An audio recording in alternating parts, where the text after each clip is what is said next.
ভিডিওটিতে ক্লিক করার জন্য আপনাদেরকে জানাই অসংখ্য ধন্যবাদ। আপনারা দেখছেন আপনাদের প্রিয় YouTube channel West Bengal DA salary. West বেঙ্গলের ডিএর আপডেট এবং বেতন বৃদ্ধির আপডেট প্রত্যেক দিনের জন্য পাবেন, তাই অবশ্যই চ্যানেলকে ফলো করুন, চ্যানেলটিকে সাবস্ক্রাইব করে পাশে থাকা বেল আইকনটিতে প্রেস করে রাখুন।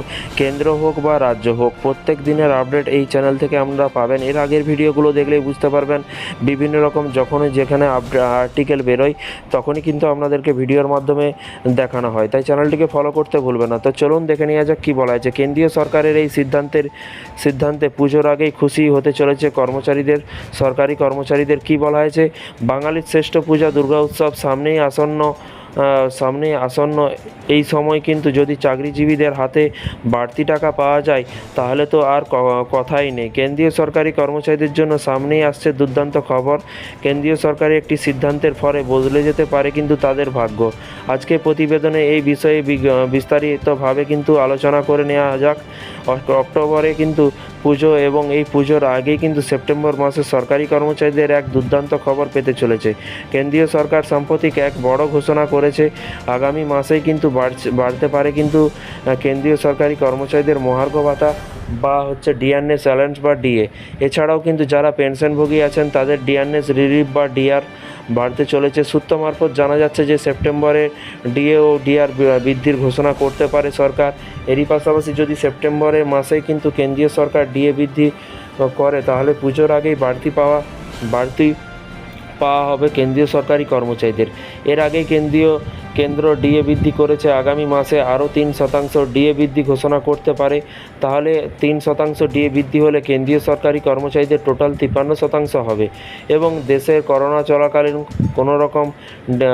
কোনো রকম ডিএ বৃদ্ধি করা হয়নি এবং সরকারি কর্মচারীদের তখন থেকে ডিএ ও ডিআর বাকি ছিল। ফলে কিন্তু কেন্দ্রীয় সরকার একসঙ্গে 18 মাসের এরিয়ারও দেবে। প্রসঙ্গত উল্লেখ্য, অল ইন্ডিয়া কনজিউমার প্রাইস ইন্ডেক্সের ভিত্তিতে ডিএ বৃদ্ধির নির্ণয় করা হয় এবং গত 2023 সালে ডিসেম্বর থেকেই কিন্তু 2024 সালে জুন মাসের মধ্যে সিপিআইডব্লিউ 2.6 পয়েন্টে বৃদ্ধি পেয়েছে। এই কারণেই কিন্তু ডিএ 50.28% থেকে বেড়ে 53.36% পৌঁছে যাবে বলে খুব তাড়াতাড়ি। এবং গত বছর 2023 সালের 18 অক্টোবর কেন্দ্রীয় সরকার শেষবারের মতো ডিএ বৃদ্ধির ঘোষণা করেছিল।